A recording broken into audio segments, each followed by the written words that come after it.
Mesdames, Messieurs, chers amis, cher Daniel Libeskind, à la tribune, vous avez l'adjoint délégué à l'urbanisme, le président Journeau, président de la compagnie de Phalsbourg, qui parraine la venue de Daniel Libeskind ici, qui construit un petit peu à Issy-Moulineaux. C'est entre autres l'opération Avenue de Verdun. Fabienne Liadzé, qui est la déléguée aux affaires culturelles et qui est responsable de ce circuit. Madame Zabot, qui est la patronne de la Maison du Tourisme. Joël Sueur, patronne du développement durable. Alain Lévy, le responsable des relations internationales. Et puis, vous avez Madame Libeskind, vous avez Madame Journeau et son fils qui fait semblant d'être architecte. Et puis, des amis, évidemment, à côté. Des élus à l'urbanisme d'autres villes aussi. Et des élus, oui, de l'urbanisme. On voit un Arménien, bien sûr, de Vanves. Où ils sont? Il y en a d'autres, non? Voilà. Alors, est-ce qu'on nous entend là-haut? Parce que vous êtes tellement nombreux qu'on a aménagé la salle des mariages, non pas pour faciliter les mariages, mais pour permettre aux gens d'assister. Donc, we are going to have people outside. Je suis très heureux d'accueillir Daniel Libeskind. C'est la deuxième fois que je le rencontre. La première fois, c'était il y a quelques mois, avenue de Verdun, à Issy-Moulineaux, car il avait accepté de venir. Et c'était le compte-rendu d'une autre rencontre. J'étais à New York moi-même et j'allais recevoir le prix du visionnaire. J'aime bien raconter ma vie comme ça, surtout quand je ne reçois pas de tomates ou autre. Et j'attendais donc tranquillement dans les couloirs. Et puis j'ai vu un monsieur que je ne connaissais pas à côté. Il avait une moustache d'ailleurs à l'époque, non? Non? Ah tiens, j'avais gardé une moustache. Il avait l'air assez sympathique et je lui dis... Enfin, il me dit, qui êtes-vous? Je dis, je suis André Santinier. Comment? Je ne suis pas connu. Et qu'est-ce que vous faites là? Je dis, ben, je viens pour le prix du visionnaire distribué par l'Institut Polytechnique de New York. Ouais. Et vous? Je suis Daniel Libeskind. Et vous faites quoi ici? Eh bien, je concours pour Ground Zero. How many architects il y avait? How many architects? 5,000. 5 000 architectes. Voilà, vous avez devant vous quelqu'un qui a remporté un prix devant 5 000 architectes. C'est dire l'honneur qui nous est fait. Et je remercie le président Journeau.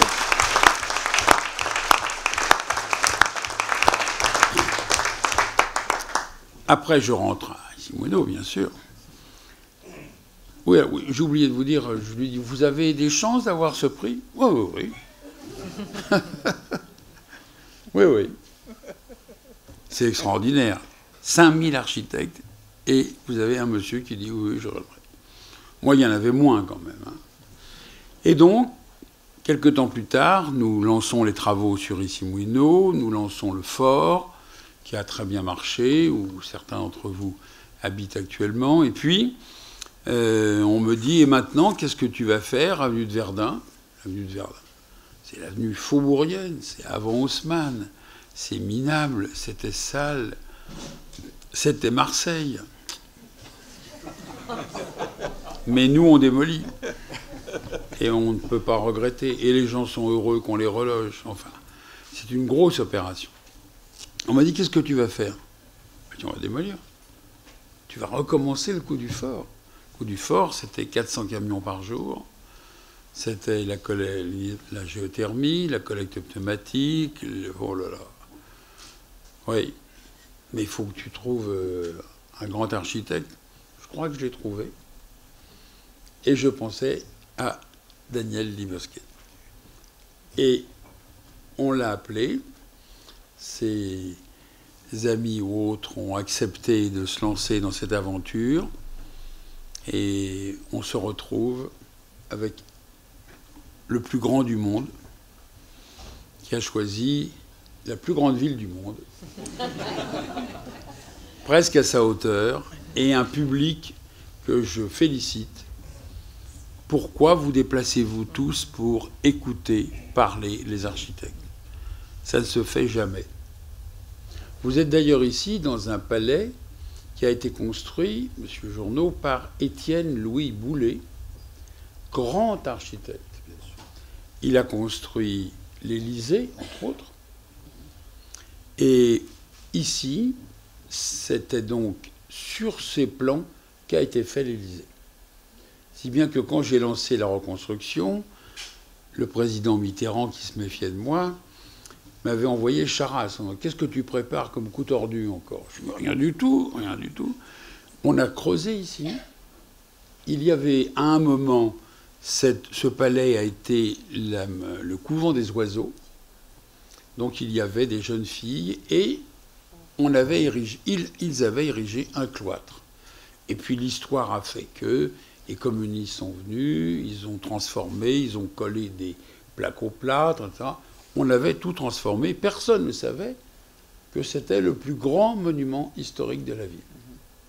On l'a donc refait avec de grands architectes encore, qui ont été largement à la hauteur. Et vous êtes aujourd'hui dans un lieu qui a plus de 20 ans et qui a bien tenu et qui honore la ville et qui nous honore aujourd'hui de vous accueillir. Alors nous avons donc placé, chers amis, cette année 2019 sous le prisme de la métamorphose. Celle d'Issy-Moulineaux, depuis près de 4 décennies, telle que présentée par le talentueux Raymond Depardon au sein de notre musée, dévoilant son regard sur les bâtiments emblématiques de notre ville dans son exposition « Paysages d'architecture, une promenade à Issy ». Elle est le résultat de l'immense chemin parcouru au long de ces décennies pour faire de notre territoire un modèle durable, responsable, solidaire, citoyen, qui rayonne par son extraordinaire attractivité. Et nous avons donc l'honneur d'accueillir ce soir, en notre hôtel de ville, le célèbre architecte Daniel Libeskind, de renommée internationale. Vous êtes, cher Daniel Libeskind, non seulement théoricien, scénographe, musicien, féru de mathématiques, mais également le directeur de 2 agences à Berlin et à New York, et le responsable d'écoles d'architecture prestigieuses. L'obtention, en 1987, du premier prix du concours de logement à Berlin vous propulsa au premier plan de la scène architecturale. L'on vous doit par la suite des ouvrages majeurs de notre époque, tels que le Musée juif de Berlin et le nouveau World Trade Center. Ce sont des œuvres empreintes d'une histoire très forte, d'une puissante dimension symbolique, et vous avez su les faire vivre en accordant à la mémoire un rôle majeur. Vous avez rédigé dès 1972 une thèse d'histoire et de théorie de l'architecture à l'université d'Essex que vous appelez « Imagination et espace ». Vous envisagez l'expérience de l'espace comme une épreuve qui n'épargne en rien les émotions du visiteur, dont vous aimez saisir le corps et la conscience par de lourds volumes tranchants, des plans inclinés, des ouvertures biffées. Les exemples du musée juif de San Francisco, du musée de la guerre de Manchester, ou encore des schémas directeurs des villes de Varsovie et Dublin sont là pour nous rappeler que vous êtes constamment à la recherche de l'empreinte unique pour tous les sites dont vous avez la charge. Cette démarche audacieuse qui guide vos pas d'architecte, ce goût de l'unique et de la singularité, ce respect de la mémoire, cette volonté de mettre en valeur l'histoire correspondant parfaitement à l'ADN qui définit Issy-Moulineaux. Il n'est donc pas étonnant que vous ayez été choisi pour réaliser l'îlot F de notre Zach Léon Blum aux côtés de Roland Castro et de la compagnie de Phalsbourg. Les 285 logements de votre projet, dont 25% de logements sociaux, seront réunis dans 2 tours de 17 niveaux chacune, réunis par un socle commun abritant des commerces, des niveaux souterrains avec cave et parking. Singularité, la couleur des façades en céramique sera changeante en fonction de la luminosité. Ce projet s'inscrit dans les questions d'urbanisme et de conception de la ville du futur qui vous tiennent à cœur. Vous vivez l'architecture comme un miroir de la culture. Votre projet pour la ZAC Léon Blum, comme ceux de la tour Occitanie, du nouveau quartier d'affaires de Milan, du projet niçois iconique que vous nous présenterez ce soir, témoignent de cet engagement. Avant de vous laisser la parole, il me faut vous rappeler, mesdames, messieurs, que le cycle des entretiens d'ici se poursuivra dès le 16 mai prochain avec Christian de Porzampar. Il me reste à vous souhaiter à toutes et à tous une agréable et enrichissante soirée.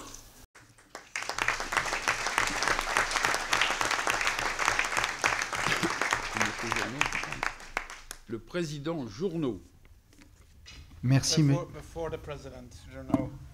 Avant que le président Journeau prenne la parole, je voudrais remercier le maire, M. Santini. Vous avez énormément de chance d'avoir un maire tel que M. Santini qui s'intéresse à la culture, à l'urbanisme, toujours en lien avec l'histoire de votre ville. Je l'apprécie énormément. Merci beaucoup pour vos propos, la profondeur de vos idées.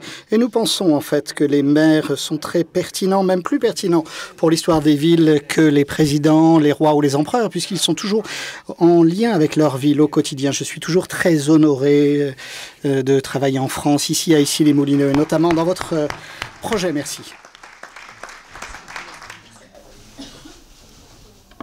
Bon, je crois que tout a été dit. Donc, nous sommes, très heureux d'abord d'être ici à Issy-les-Moulineaux. Nous sommes très heureux d'être les premiers à avoir fait travailler Daniel Libeskind et son équipe en France. En théorie, Issy-les-Moulineaux devait être le tout premier projet que nous devions sortir de terre. Et il se trouve que, comme la gare du Grand Paris a pris un petit peu de retard, et que nous étions très ennuyés vis-à-vis de Daniel Libeskind, nous l'avons amené sur un concours à Nice. Et là-bas, il n'y a pas de gare du Grand Paris, donc ce projet sortira de terre avant celui d'Issy-les-Moulineaux. Mais on le regardait à nouveau tous les deux, et on l'adore. Donc on est extrêmement pressé, effectivement, qu'il sorte de terre. Mais le sujet, c'est pas de vous parler particulièrement d'Issy-les-Moulineaux, mais de vous parler du travail de Daniel Libeskind, de sa vision. Et comme disait un autre très grand, Mies van der Rohe, il disait « Don't talk, build ». Ne parlez pas, construisez.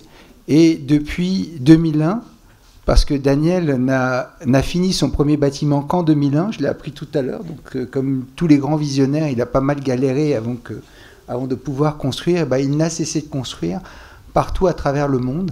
Donc c'est ce que nous allons, c'est ce qu'il va vous présenter relativement rapidement. Il y a beaucoup de slides et beaucoup d'images. Et Daniel a souhaité diviser cela par chapitres. Et le premier chapitre, c'est les langages de l'architecture.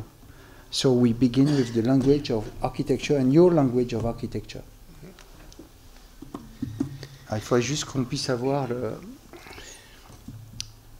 les slides qui apparaissent sur l'écran. Il y a quelqu'un à la technique qui peut nous faire ça. Voilà. So, language. Well, it's very interesting. Alors, très intéressant. Vous savez, il y a des langues, des langages, la langue avec laquelle nous communiquons, des langues littéraires, mais l'architecture, c'est une langue également. C'est un langage qui n'utilise pas des mots, mais qui utilise les proportions, les matériaux, la lumière, les vibrations, l'acoustique. Donc, c'est un langage, et je pense que c'est un vrai langage, comme cet endroit fantastique construit par Boulet. Ça raconte toujours une histoire. C'est un langage étrange qui part d'un dessin. L'architecture est le seul art qui part de dessin. On ne pourrait pas construire cette table ici, ce bâtiment, sans partir d'un dessin. Donc, une ligne, une règle, un crayon, un dessin. Et en fait, avant de construire des bâtiments, j'étais musicien professionnel et je relie la musique et l'architecture comme deux langues, deux langages qui parlent aux hommes, aux femmes de façon très particulière, mais de façon très liantes et reliées. Donc les voix de l'architecture. C'est cela dont vous vouliez parler, n'est-ce pas? Oui, les voix de l'architecture. Les voix sont très importantes. Très important d'écouter les voix d'un endroit. Les voix d'un endroit, ce ne sont pas seulement les personnes avec lesquelles vous parlez, que vous rencontrez, que vous connaissez, mais ce sont également les voix qui chuchotent à votre oreille, qui viennent du passé. Écoutez les voix d'un site. Lorsque j'ai réalisé mon premier projet à Berlin, le musée juif de Berlin, j'ai écouté de façon très particulière aux voix de ceux qui n'étaient plus là, les Berlinois qui ont construit la ville et qui, malheureusement, ont été éliminés dans ces événements funestes. C'était mon premier projet, un récit spectaculaire lié à un événement spectaculaire dans l'histoire du monde, lié à la Shoah, la création d'un espace qui s'exprimait par les lumières, le pouvoir de la lumière, le pouvoir des absents, le pouvoir de l'histoire. Et c'est une mémoire très importante qui est la clé de l'architecture, non seulement le site, l'endroit, mais la mémoire, les mémoires de ces sites avec ses caractéristiques particulières et très uniques. Et c'est de fait ce musée juif de Berlin qui est basé sur des concepts différents. Le centre en fait du musée est basé sur un vide, sur l'absence. C'est un atrium donc qui résonne par son absence, mais qui est le pont, le trait d'union avec le futur de la ville, le futur de l'Europe, et qui exprime la notion que j'ai, est que l'essentiel de l'architecture, ce n'est pas le foncier, ce n'est pas la terre, c'est la mémoire et est relié de façon invisible avec les voix de l'endroit, du site et les histoires qui transcendent l'évidence. Et c'est la façon dont j'ai construit ce musée juif de Berlin. Mais même si vous construisez autre chose, la mémoire, les mémoires sont au cœur. C'était le premier très très grand bâtiment iconique de Daniel. Et donc c'était un bâtiment très important puisque c'était le musée de la Shoah à Berlin, pas n'importe où. Il en a fait d'autres. C'est un musée très différent. C'est un musée projeté vers l'avenir, un musée qui parle de San Francisco, le musée contemporain, le musée juif contemporain de San Francisco est conçu sur deux concepts très simples, Chaim, la vie, et un autre concept. Donc la vie, ça représente la façade. Donc c'est une centrale électrique qui était avant sur ce site, qui représente donc la ville avec tout un tas d'éléments emblématiques de la ville, à la fois contemporains, à la fois historiques, mais très symboliques, reflétant la vie, un musée dédié à la vie qui témoigne de la vie très vivante, très dynamique de San Francisco, de la côte ouest des États-Unis, reconnaissant, célébrant, mettant en valeur les valeurs juives, les valeurs de la ville et la très grande diversité de la ville, avec tous les différents peuples, les différentes nationalités qui se rassemblent dans cette ville, une ville très vivante culturellement. Mémoire comme cela, on a choisi ces deux-là, et dans chaque chapitre, en fait, on va choisir quelques highlights de ce qu'il a réalisé, qui symbolisent le chapitre dont on va vous parler. Celui dont on va vous parler maintenant, c'est la guerre. Malheureusement, la guerre est partout, comme nous le savons. On allume la télé et j'ai créé le plus gros musée en Allemagne, dans la ville de Dresde, qui a été éradiqué suite au bombardement aérien des Alliés en 1945. Et je devais construire le nouveau musée de l'histoire militaire de l'Allemagne, une énorme histoire, très longue histoire, cette histoire militaire, avec un bâtiment qui était un bâtiment industriel qui avait été transformé en musée pour l'Allemagne, l'Asie, qui a été transformé en musée soviétique et en lien avec la guerre. Comment est-ce qu'on montre la guerre? Comment est-ce qu'on montre l'histoire militaire, une histoire tellement importante en Allemagne? Ce vecteur, donc, qui relie l'espace de 1914 à 1940-44, un contraste, bien entendu, exprimé, contraste entre le neuf et le vieux, l'ancien, les anciens bâtiments, et on montre par cela un sentiment de nouveauté avec la triangulation de ces bombardements sur Dresde. Les 3 premières bombes, on les illustre ici, et devant le musée, ces bombes sont suspendues et on voit la vision, la vue de Dresden, le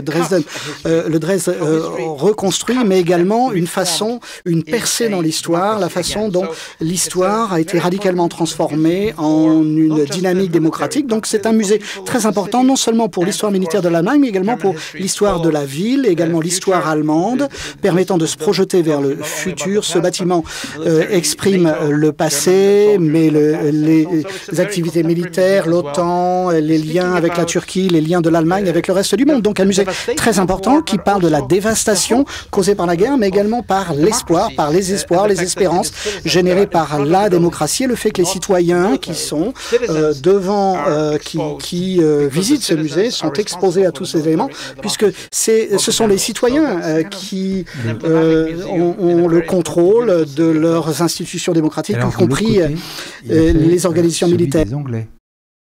De la guerre pour les Anglais. C'était un musée également qui a été construit à Manchester sur les conflits, sachant que Manchester a été dévasté. Et après la construction du musée, en fait, toute la ville s'est rassemblée autour de ce musée. Les parties les plus pauvres se sont rassemblés. C'était une ville, Manchester, qui a été totalement éradiquée, qui était en ruine et qui a été reconstruite dans toutes ses fonctions, les fonctions éducatives, les fonctions sociales. 50 millions d'Européens et 50 millions d'Anglais ont été affectés par le conflit de la Deuxième Guerre mondiale.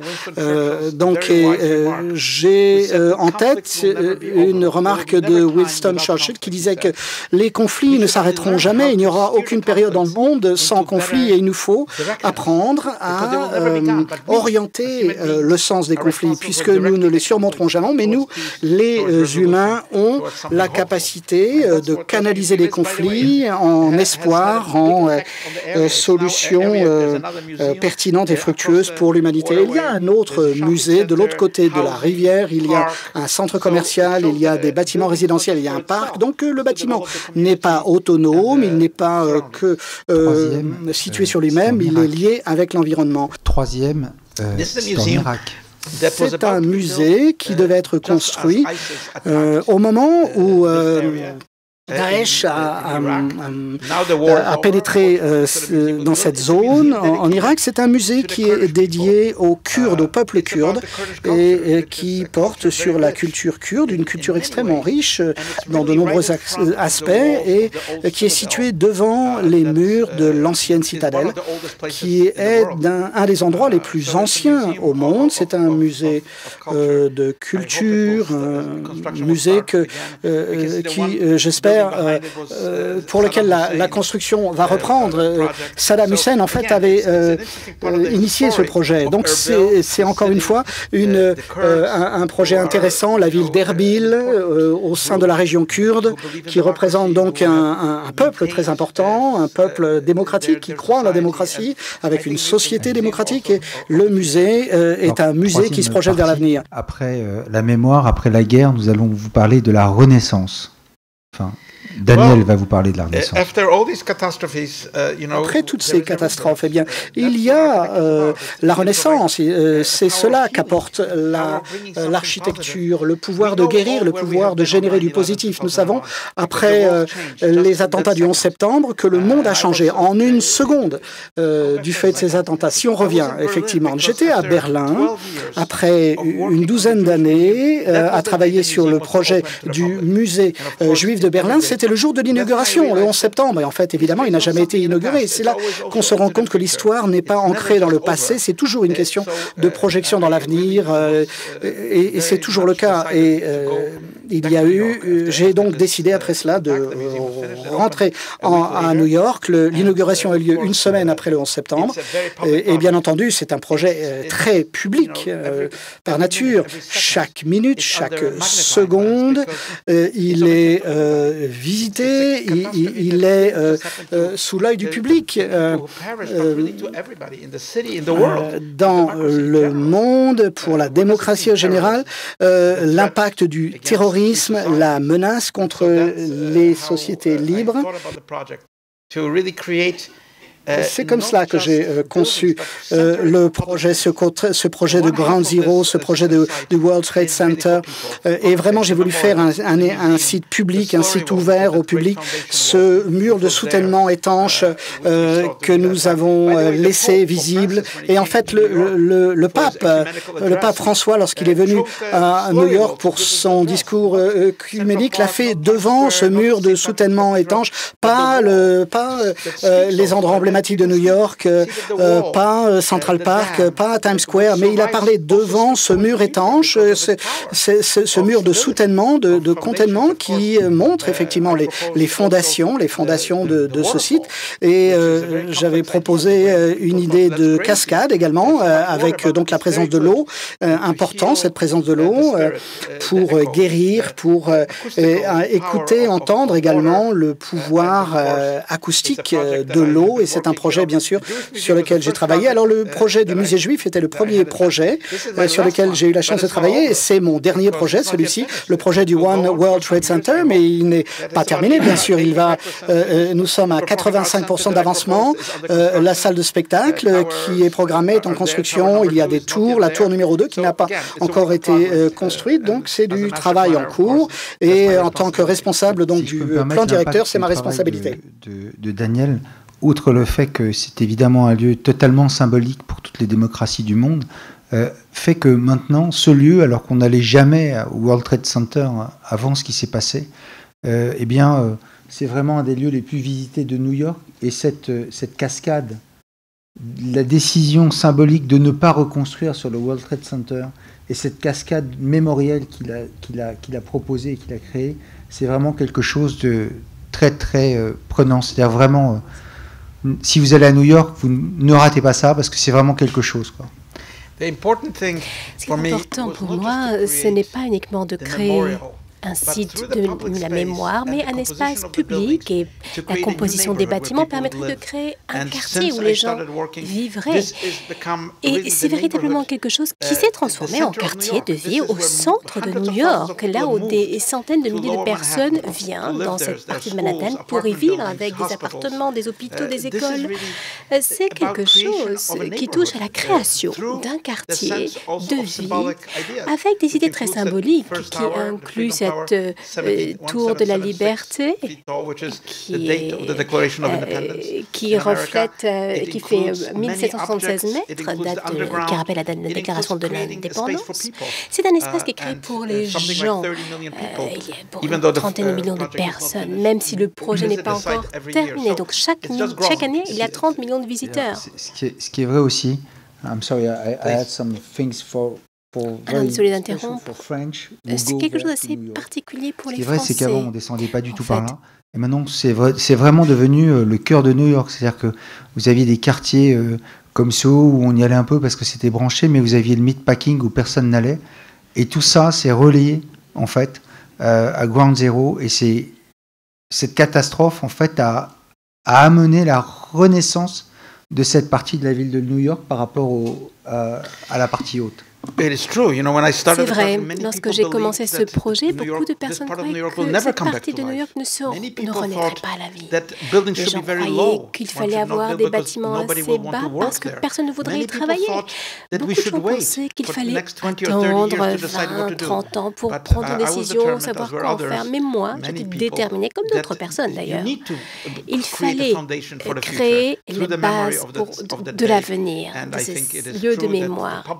Et je crois que le public a répondu de manière très positive à cela. L'écho est très fort. C'est la victoire de la vie sur ces démons, sur ces désastres, sur New York, mais pas seulement d'ailleurs. After very big things, après des très grandes choses, très très importantes mondialement, des toute petite chose, parce que Daniel aime travailler évidemment également à une petite échelle, et vous verrez d'ailleurs la toute dernière slide qu'il a, avec un objet qu'il a réalisé qui est un symbole évidemment de paix, d'œcuménisme et de joie. Vous verrez la toute dernière slide de la présentation. Donc, so we talk about school. On parlait des écoles. Oui, je voulais vous montrer. C'est un projet particulier. En fait, j'avais un budget pour une petite boîte, un petit projet, mais c'est pour les sciences fondamentales, dans le nord de l'Angleterre. Donc, c'est un bâtiment en bois et c'est quelque chose d'intéressant parce que c'est pas uniquement une boîte, en fait. Véritablement, ça reflète, ça fait écho au projet, l'astrophysique, les trous noirs, la physique fondamentale. Donc, c'est intéressant pour que les gens puissent y venir et travailler. C'est un projet durable, ça reste modeste, ça a été facile à construire, mais ça contribue à l'éducation et à la science. Les maisons. Alors, j'en ai peu. J'ai travaillé sur peu de projets résidentiels. C'est mon deuxième projet. Je travaille sur l'un de ces projets à Tel Aviv. Mais en fait, on m'a demandé, c'était un couple qui m'avait demandé de réaliser cela pour eux. C'est comme une sculpture, si vous voulez. C'est du bois. Et ça a été une manière de réinventer une certaine forme d'intimité de la vie, la beauté d'une maison.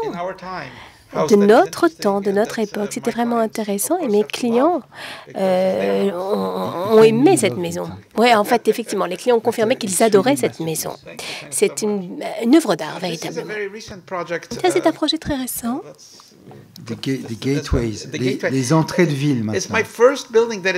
Premier bâtiment avec des murs droits à Vilnius en Lituanie. C'est le musée d'art moderne. C'est intéressant pour moi parce que l'idée, c'est de permettre aux gens d'avoir du plaisir à l'intérieur et à l'extérieur de ces musées. Pour promouvoir également l'art de Lituanie, pour permettre aux gens de se rencontrer dans les cafés également. Donc c'est un musée qui aujourd'hui est devenu extrêmement populaire en Scandinavie. Donc c'est petit, c'est pas énorme, mais véritablement ça attire les gens de la région. C'est très très beau. Je suis sûre que le bâtiment le plus célèbre sera à Issy-les-Moulineaux très bientôt. Voilà. Ah bien sûr, effectivement, on adore les villes. Moi, j'ai grandi, j'ai vécu, et non pas en tant que touriste, mais j'ai vécu dans une vingtaine de villes, dans un grand nombre de pays différents. J'aime les villes, j'aime l'environnement urbain. Les villes, c'est absolument fantastique en termes de design parce que il y a des gens, tout le monde contribue, les gens y vivent, ils contribuent. Il y a des gens qui travaillent, qui rêvent et qui créent la ville. Il y a une ville, la ville de Singapour, où j'ai pu créer, vous le voyez à l'écran, des maisons, des bâtiments qui étaient très iconiques. Avec des tours, vous voyez, doublement incurvées, avec différents niveaux et des vues extraordinaires, avec des jardins qui pouvaient tout relier.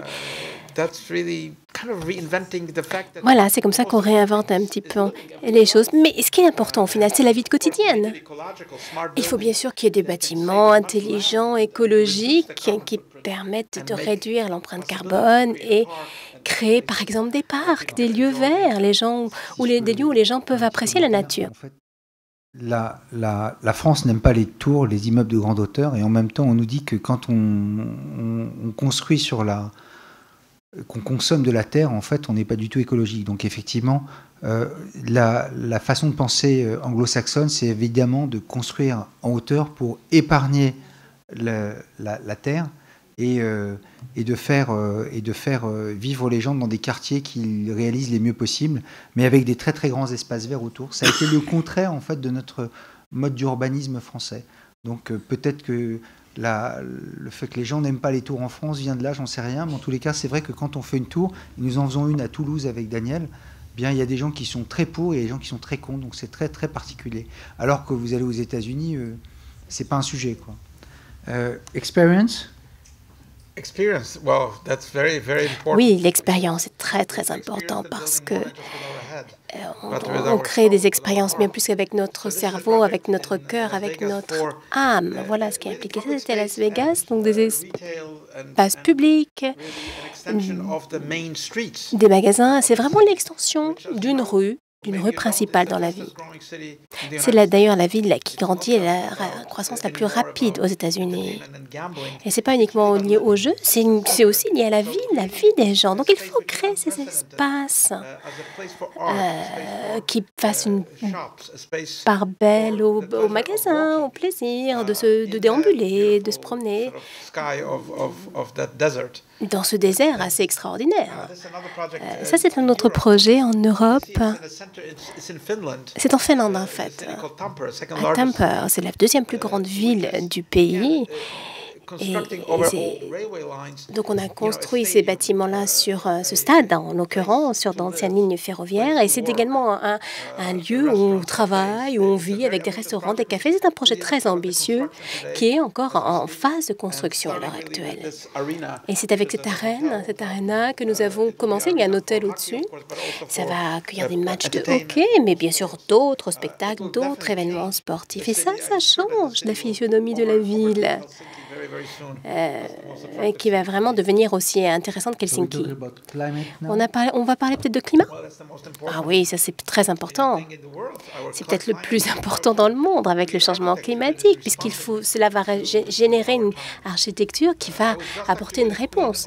J'étais en contact avec la reine de Hollande au Danemark et j'avais créé des sculptures dans ces jardins royaux. Et on a parlé de changement climatique et des choses que l'on ne peut pas observer à l'œil nu. Et en fait, avec cette tour Occitanie, là, nous avons une chance de créer quelque chose de durable qui va générer un parc. Le bâtiment sera un parc, sera un jardin lui-même, par sa structure véritable. Et vous le voyez d'ailleurs, c'est proche de la gare et il y aura ce parc en spirale qui est intégré au bâtiment, sur la surface, vous le voyez à l'écran, et qui va créer un lien, une connexion, qui va ajouter de la beauté au canal du Midi. Et c'est quelque chose de très, très avancé et qui permettra beaucoup d'activités. Les Molinos, puisque évidemment, à force de voir Daniel, quand il y a eu ce grand concours pour faire la seule tour de Toulouse, nous sommes venus, on ne connaissait personne à Toulouse, comme à Issy-les-Moulineaux d'ailleurs, nous sommes venus avec Daniel. Et ce projet qui est en fait très écologique, parce que c'est sur une surface de 2000 mètres carrés. Et en fait, quand vous voyez ce rideau d'arbres qui poursuit celui qui entoure le canal du Midi, et quand vous mesurez la taille de ce rideau d'arbres qui monte jusqu'au ciel, eh bien ça fait 2000 mètres carrés. C'est-à-dire que c'est comme si sur une parcelle de 2000 mètres carrés, on avait planté un parc de 2000 mètres carrés, sauf que son talent a fait qu'on a aussi fait un hôtel, des bureaux et des logements, et un symbole, on l'espère, pour la ville de Toulouse. Nous attendons le permis de construire. Il ne faut pas m'en vouloir, hein. Je défends un peu, il faut apprécier vous. You can imagine how Ils vont ici, ne vous inquiétez pas. Yeah. So you can see the building here, yes. Voilà, vous voyez le bâtiment à l'écran. Et ça, c'est le haut du building où effectivement il y a un jardin public parce que la ville a souhaité que ça soit accessible pour tout le monde. Et donc il y a un jardin public tout en haut de la tour. Urban ? Développement urbain, oui. Ça, c'est un projet sur lequel j'ai travaillé pendant plusieurs années. C'est presque terminé. C'est au centre de Milan. J'ai remporté un concours pour un plan directeur. Et c'est un projet qui inclut des tours pour des bureaux avec des magasins, des logements également. Donc, c'est vraiment la réinvention. Nous avons réinventé cette ville. C'était une très, très belle ville, très ancienne. Mais il fallait avoir un petit peu d'audace, si vous voulez, et faire en sorte que considérer le fait que chaque mois, il y a 1 million de personnes qui viennent sur ce site-là, pas uniquement pour du shopping, mais pour admirer l'architecture, les parcs. Et les Milanais eux-mêmes sont intéressés, ils viennent découvrir. Ce sont les locaux qui viennent et qui prennent les transports en commun pour cela. Donc, ça veut dire que même les anciennes villes, dans toute leur gloire, ont besoin de nouveautés pour permettre à la tradition de se poursuivre. Si vous allez à Milan, n'hésitez pas à aller voir, outre les magnifiques immeubles anciens, la Scala, etc. Et le Duomo, mais allez voir la nouvelle partie de Milan parce que cette ville a osé mixer la marque de son époque, comme le fait ici les Moulineaux. Elle ose mixer la marque de son époque avec son histoire. Et c'est ce qui fait une ville qui vit avec son temps et qui se développe, en fait, une grande métropole qui se développe aussi avec son temps, parce que si on ne construit pas avec son temps, eh bien, on reste figé dans le passé. C'est le contraire de Rome, qui a décidé de rester figé dans le passé. Et donc, Rome, aujourd'hui, c'est une ville déclinante par rapport à Milan, et tout se passe maintenant à Milan, en Italie.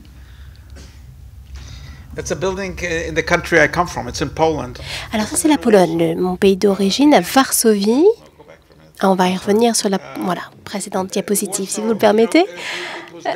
Alors, la Varsovie a été détruite par la guerre et moi, j'ai pu construire là-bas la plus grande tour en Europe.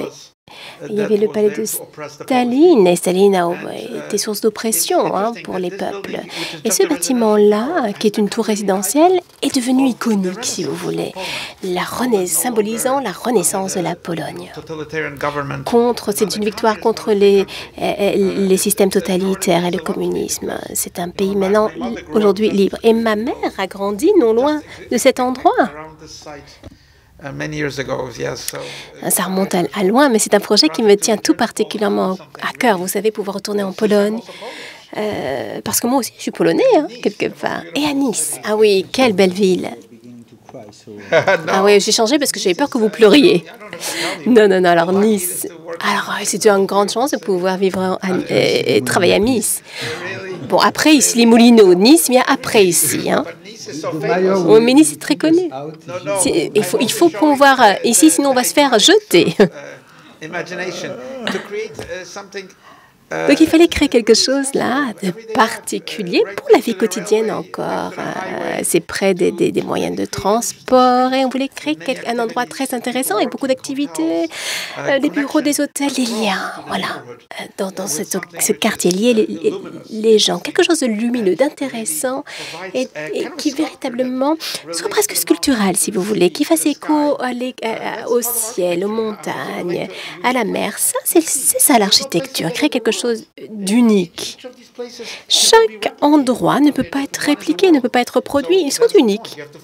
Et c'est bien cela qui est important, trouver le caractère unique d'un lieu. Très sincèrement, quand nous sommes allés à ce concours avec ce projet, on était à 200 contre 1 chez les bookmakers, parce qu'on se disait qu'à Nice, ça passerait jamais. Et en fait, le maire de Nice a compris qu'il ne fallait pas figer sa ville, et donc il se donnait la possibilité près de la gare de créer un immeuble contemporain et iconique. Donc on l'a appelé de manière très très pompeuse iconique. Et un jour on a compris que les Niçois avaient changé de nom sans nous demander notre avis et l'ont appelé le Diamant. Et donc le maire de Nice a décidé un jour que ça s'appellerait le Diamant. Donc on va l'appeler le Diamant quand il sera fini d'être construit. Et c'est le seul projet à Nice où il n'y a eu strictement aucun recours. Puisque il a fallu un an entre le moment où nous avons gagné le concours et le moment où nous avons posé la première pierre. Donc c'est ce qu'on verra de l'autoroute en fait. So maybe we could talk now about Issy-les-Moulineaux. Alors on va peut-être passer à Issy-les-Moulineaux. On pourrait peut-être en parler puisqu'on est là pour ça finalement. Bien. Voilà. C'est un projet tout à fait unique. C'est pas uniquement dû à la forme. Vous savez, de la lumière qui fait partie de cette... C'est presque une forme organique, si vous voulez. Mais les appartements eux-mêmes sont organiques, sont bio. Ce ne sont pas des boîtes. Chaque appartement est positionné de manière unique dans le plan d'ensemble. Ça a été construit de l'intérieur vers l'extérieur, du point de vue des personnes qui vivent, si vous voulez. Et bien sûr, il faut créer des revivantes avec de l'activité, beaucoup d'espaces verts, qu'il y a aussi un plaisir à observer le lieu et beaucoup de plaisir à y vivre. Ça, c'était très important. Parce qu'ici, c'est une très belle ville, et pas uniquement en France, mais dans le monde entier d'ailleurs. Donc il fallait créer quelque chose qui soit riche, si vous voulez, qui amène beaucoup de rêves et d'une belle qualité de vie. Ce que je voudrais rajouter, c'est que en fait, nous avions décidé de jouer la hauteur parce que vous aviez la tour à côté, et puis vous avez évidemment l'aqueduc, et donc on voulait passer au-dessus de l'aqueduc pour donner des vues en fait aux habitants d'ici qui choisiraient de vivre dans ces immeubles. Vous aurez des logements de classe mondiale. je répète, de classe mondiale. C'est-à-dire qu'on est très loin du logement standardisé comme on peut le trouver dans beaucoup de villes, puisque aucun immeuble ne ressemble de près ou de loin à celui-ci. C'était la volonté de Monsieur le maire de choisir et d'apporter un immeuble radicalement différent, avec des logements qui puissent être tous différents, donc c'est compliqué à fabriquer, et un immeuble vraiment de classe mondiale. Je voulais peut-être ajouter quelque chose, Monsieur le maire, à ce que je viens de dire ou...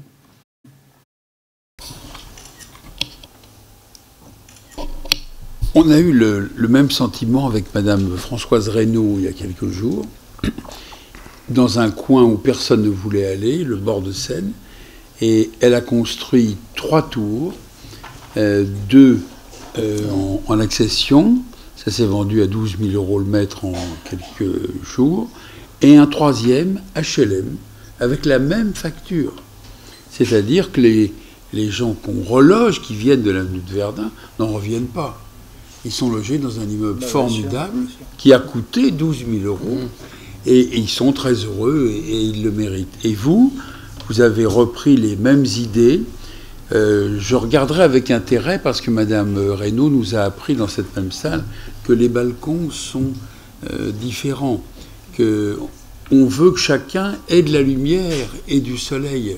Et vous avez évidemment ces mêmes idées, ce qui ne m'étonne pas au point de vue de l'intelligence de votre conception. Si je peux me permettre, nous avons été les premiers clients de Françoise Reynaud quand elle a créé son agence. Donc vous voyez, c'est une grande architecte. Donc voilà, il n'y a pas vraiment de hasard en fait. On est dans le même quartier, Françoise Reynaud et Daniel Liberskin, c'est pas mal, moi je trouve. So we can talk about future. Yes. Est-ce que vous avez des questions peut-être sur la tour ou sur ce que nous allons réaliser ici, ou on finit peut-être, Monsieur le maire, pour passer aux questions? On finit. Future? What is future for you? Eh bien, je travaille avec l'homme que vous voyez sur la couverture de Time Magazine, à gauche, hein, l'homme à gauche, mais qui vient de la figure à droite, bien sûr. Le docteur Richard Leakey est un des plus grands anthropologues de notre temps. Il a créé, en fait, la science de l'évolution en anthropologie, et il a créé un musée sur l'histoire de l'homme en Afrique qui montre l'origine de l'homme. Et c'est un projet sur lequel je travaille au Kenya, dans la vallée du Rift. Et ce que vous pouvez voir, c'est l'illustration, la présentation du silex, de la pierre, la première pierre de l'âge de pierre, qui a permis à l'homme de frapper un silex contre l'autre pour créer des objets tranchants. Donc c'est un espace de témoignage, un espace de pèlerinage même pour l'Afrique et pour l'ensemble du monde sur l'histoire, l'origine de l'homme, de l'humanité et l'histoire de l'évolution de l'humanité, puisque nous n'en sommes pas à la fin de l'humanité, nous continuons d'évoluer. Donc de nouveaux symboles pour la période de Noël. Quelle chance! Quelle chance, cette étoile de Noël au centre Rockefeller, encore une fois, c'est avec des millions de cristaux qui entrent dans sa fabrication. Lorsque j'ai inauguré cet arbre de Noël, il y a eu des millions de New-Yorkais et d'Américains et de touristes qui sont venus assister à cette inauguration parce qu'il y a quelque chose de magique avec une étoile, avec Noël également, Noël qui illustre la paix, l'espoir dans le monde. Petit projet, mais qu'en fait il est un symbole puisque c'est l'étoile qui est en haut de l'arbre du Rockefeller Center. Donc n'hésitez pas à passer vos vacances de Noël à New York pour aller voir Ground Zero, le Rockefeller Center, etc., etc. Peut-être pourriez-vous organiser des voyages architecturaux, Monsieur le maire, Monsieur le ministre, pour voir tout cela. Et ce sont des cristaux de Swarovski, donc c'est vraiment une pure beauté. Et mon idée était de mettre en valeur une étoile qui était visible selon des angles différents à 360 degrés. Une étoile qui pouvait être vue, qui représentait chaque vue de New York, chaque ville, chaque coin de New York. Donc cette étoile sera là à New York pendant de nombreuses années à venir. Nous pensions donc que nous prendrions 1h30 pour passer en revue ces slides. Il ne nous a fallu que 45 minutes. Donc félicitations.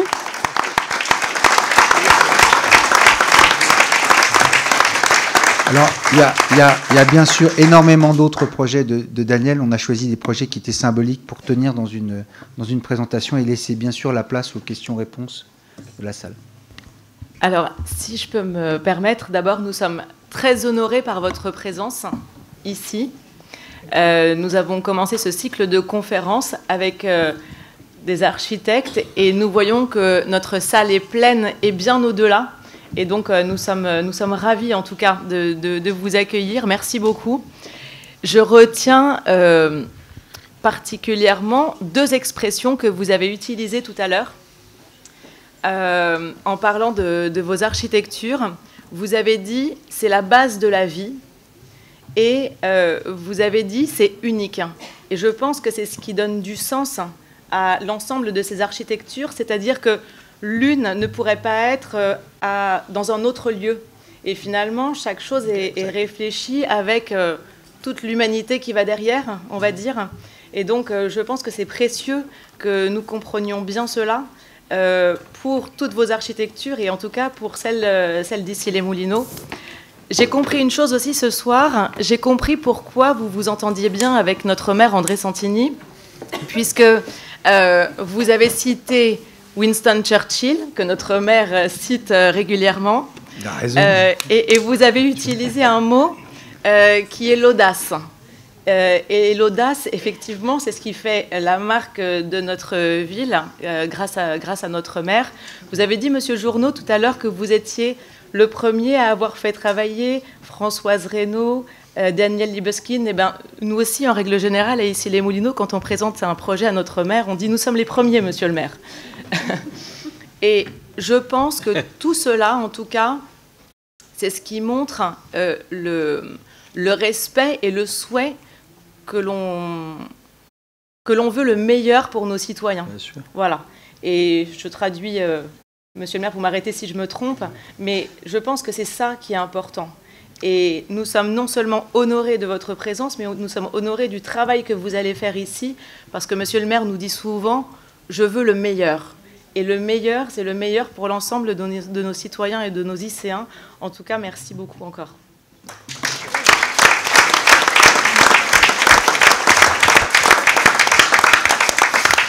Alors, je ne sais pas si vous avez des questions à poser à Daniel Libeskind. Oui. Yes. Est-ce que vous avez des projets en cours au Japon? Est-ce que vous avez des projets au Japon, puisqu'après la Deuxième Guerre mondiale, il y a des bâtiments, des sites de mémoire liés à la bombe atomique? C'est une question très intéressante. Tout d'abord, je dois dire que j'ai été très fier d'être le premier architecte à recevoir le prix de la paix d'Hiroshima. C'était un prix qui a été surtout décerné à des artistes. Et j'ai créé un musée à Hiroshima sur l'architecture et l'histoire de la ville d'Hiroshima. Et j'ai réalisé un projet très intéressant également au Japon sur la partie ouest du Japon, sur le littoral, et je l'appelle la ligne extérieure, the outside line en anglais. Donc, en fait, ça a été créé sous la forme d'un parc qui est en fait comme une sculpture ou un observatoire. Un espace symbolique, en tout cas, qui parle du Japon, de son passé et de son avenir. En tout cas, c'est le premier projet que j'ai réalisé au Japon, mais probablement pas le dernier. Une autre question, là-haut. Attendez. On va vous apporter le micro.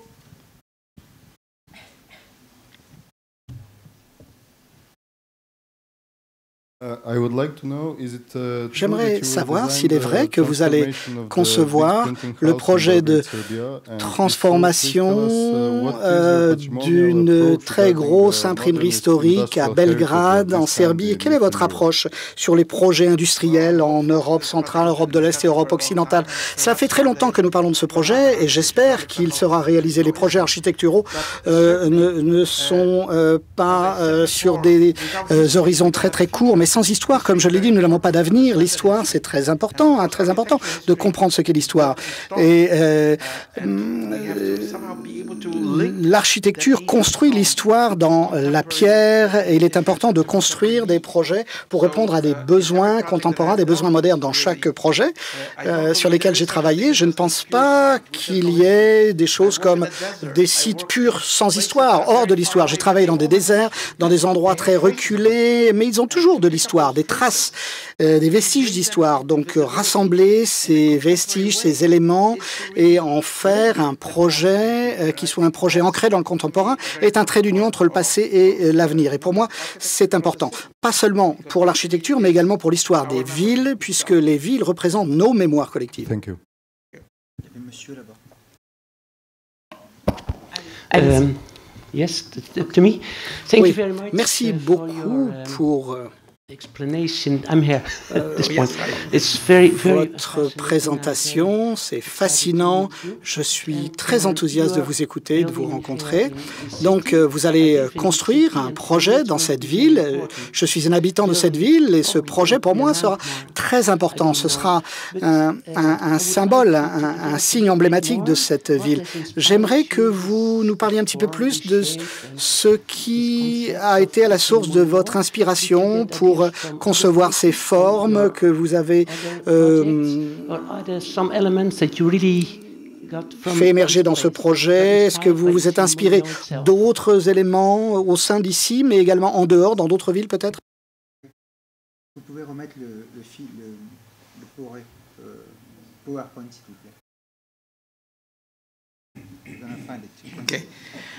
Of course it's Bien sûr, j'ai été influencé pas seulement par ici, mais par différentes choses. Deux choses d'abord. Le site, l'endroit très précis où le bâtiment sera construit, sur ce carrefour de mode de transport et toutes les forces qui ont façonné l'histoire de cette parcelle de terrain qui va au-delà de ce qu'on voit. C'est l'invisible également, puisqu'il va dans tous les sens, au sous-sol, sur la surface. Donc c'est une association de tous les aspects de l'endroit. La deuxième dimension, c'est la vie qui n'est pas créée par l'enveloppe physique.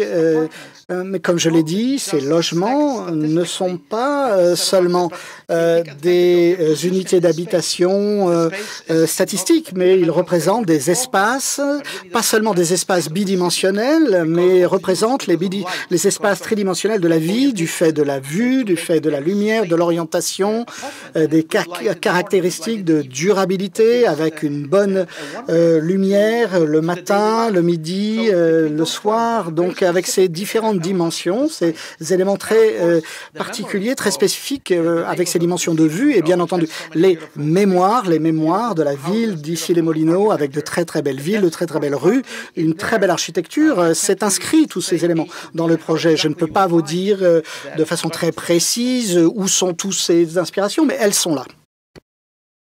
Je voulais poser une question à Daniel Libeskind, parce que je crois que son approche à Daniel Libeskind, ses œuvres, ces bâtiments ont un côté, je veux dire, très fort au niveau de forme. Donc il met l'accent sur la forme en architecture, et je crois que la qualité de l'architecture, c'est pas forcément dans la complexité des formes. Donc mais Daniel Libeskind a fait un choix que son architecture, c'est complexe, des formes complexes pour se faire remarquer. Et il prétend que ça, c'est de l'architecture. Mais je crois que si on fait de l'architecture comme l'architecture de Libeskind, ça pose un problème énorme pour l'environnement, je veux dire. Si je peux me permettre de...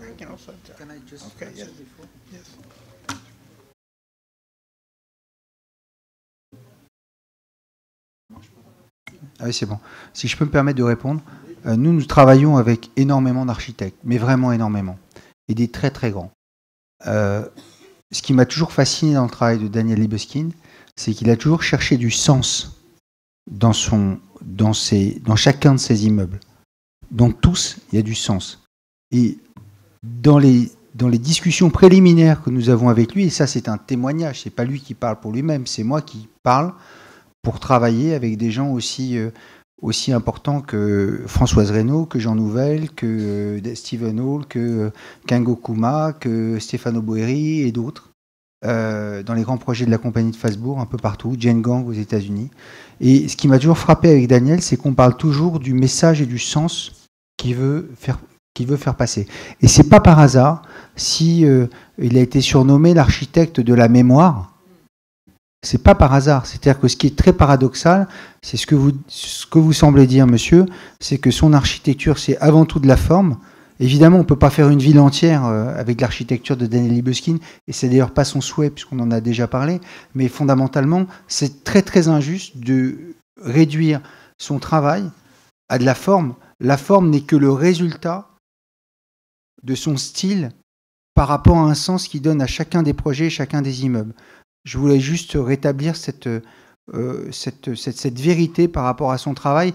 Et alors évidemment, quand on regarde un immeuble, on ne pense pas ça de la même manière que quand on regarde une toile d'un artiste, on ne se demande pas tout ce qu'il y a généralement derrière pour arriver au résultat de l'artiste. C'est la même chose dans le travail de Daniel Libeskind, et je tiens vraiment à le préciser ici. J'ai l'exemple par exemple de la tour de Toulouse. Nous avons décidé ensemble de réduire le nombre de mètres carrés pour qu'elle soit belle et qu'elle ait cette forme-là, et qu'il y ait exactement le nombre de mètres carrés, symboliquement, d'arbres qu'il y a dans la parcelle pour dire cette tour, c'est pas une tour, c'est un parc. Donc on n'y arrive pas comme ça si on ne réfléchit pas au sens de ce que l'on veut faire dans notre travail. So I'm sorry, I just talked too much, but I wanted to say that. Thank you. Oui, mais je vous donne un témoignage. Alors, monsieur, nous vivons dans une démocratie, vous avez le droit d'avoir un avis, mais la ville en est enrichie. Est-ce que vous avez déjà lu Shakespeare, notamment Hamlet, et Hamlet dit à Horatio, et il y a plus dans le paradis et l'enfer et la terre qu'il y a dans la philosophie. Donc il y a plus dans le paradis et la terre qu'il y a dans votre philosophie et dans votre avis.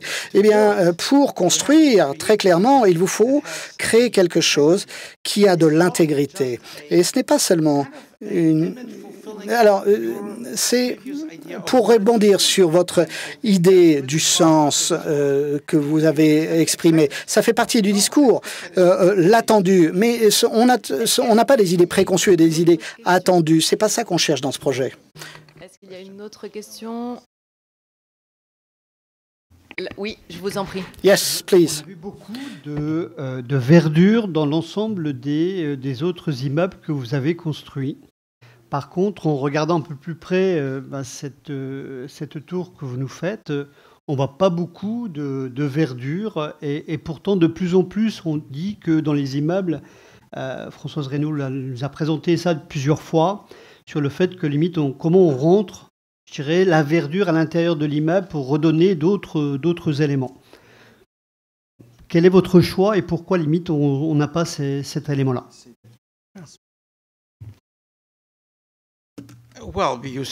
Eh bien, on n'a vu qu'une photo, mais vous avez raison. Le projet qui va être réalisé selon les plans actuels, a besoin d'avoir du vert, a besoin d'avoir des espaces verts.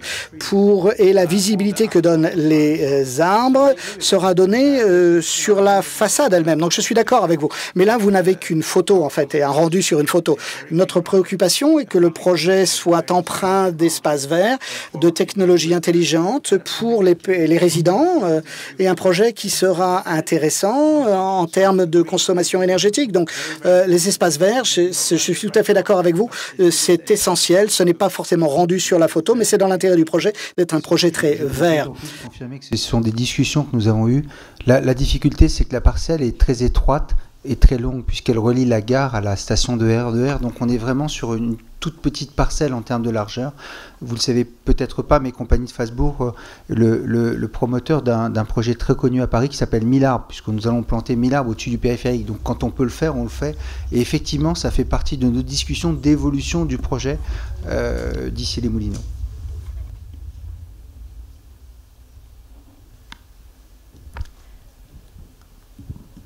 Si il n'y a plus de questions, je ne sais pas si vous voulez...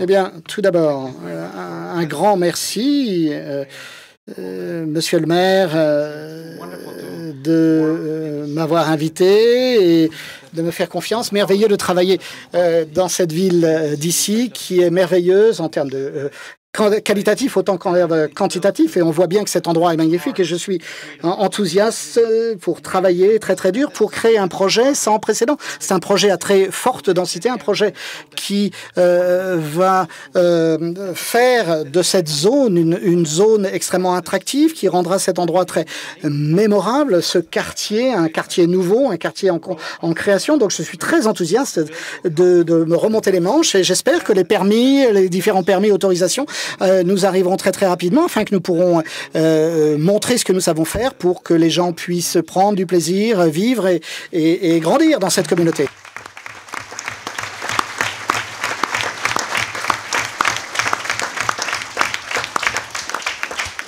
En tout cas, vous nous avez bien fait voyager ce soir avec toutes les architectures que nous avons vues. Nous avons, entre collègues, Monsieur le maire, nous allons vous faire une proposition, je pense, d'itinéraire pour aller voir toutes ces belles architectures, si je puis me permettre. En tout cas, je vous rappelle, comme l'a dit Monsieur le maire tout à l'heure, notre prochain rendez-vous le 16 mai avec Christian de Portzamparc, et ensuite le 6 juin avec les sœurs Micou. Et puis, je vous invite, comme à notre habitude, autour d'un verre tous ensemble pour pouvoir poursuivre cette soirée. Merci beaucoup en tout cas.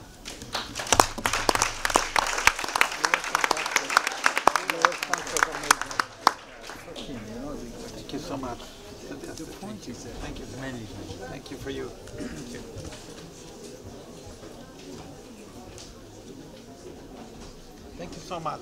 Thank you. Wonderful words and very perceptive. Thank you very much. Wonderful to be here.